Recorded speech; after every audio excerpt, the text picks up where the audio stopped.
Hello, good afternoon mga kawan heart ko. Ayan, di pa ako nagpapakilo ng aking basura. Ayan oh. Ayan mga basura ko kawan heart. Papakilo ko. At yung ibang papakinabangan ito. Ayan ang ating kaibigang at helper sa trabaho. Masipag na nagpipintura.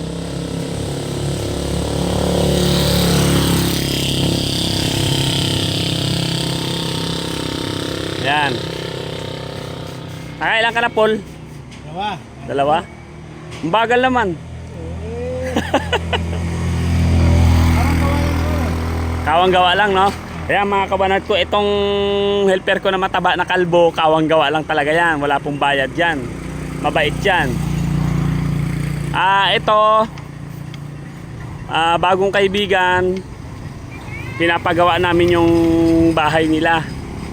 So ito, ang totoo mga kawan heart ko.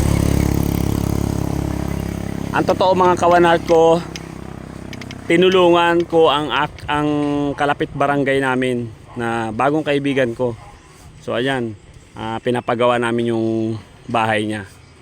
Ayan, tinulungan ko kawan heart ko. Kasi siyempre, pangangailangan na matindi. Pangalawa, may sakit si nanay. So yun, tulungan lang sa kapwa. At pinatrasis na namin para hindi basta-basta masira agad, kasi tingnan nyo yung quality ng mga kahoy, may hinang klase na kasi nga ano na, matagal na, tapos nakuha na ng anay. Pero itong yero mga kawan heart ko, pwede pa naman, pinapapinturahan ko na lang. Tapos syempre, para bago isalpak dyan, maganda na. Ito ang bahay ni Nanay Dolores. Yan, pinapagawa lang namin yan.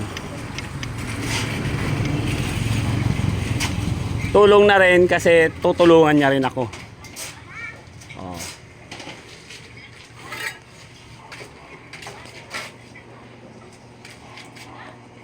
Hello ate, kaway-kaway. Oh. Ayan ang anak ng may-ari, mga kawan heart. Siguro mga 2 to 3 weeks ito matatapos mga kawan heart ko. Bukas 10 AM magkita-kita tayo, live raffle mga kawan heart ko. Biyernes po yan.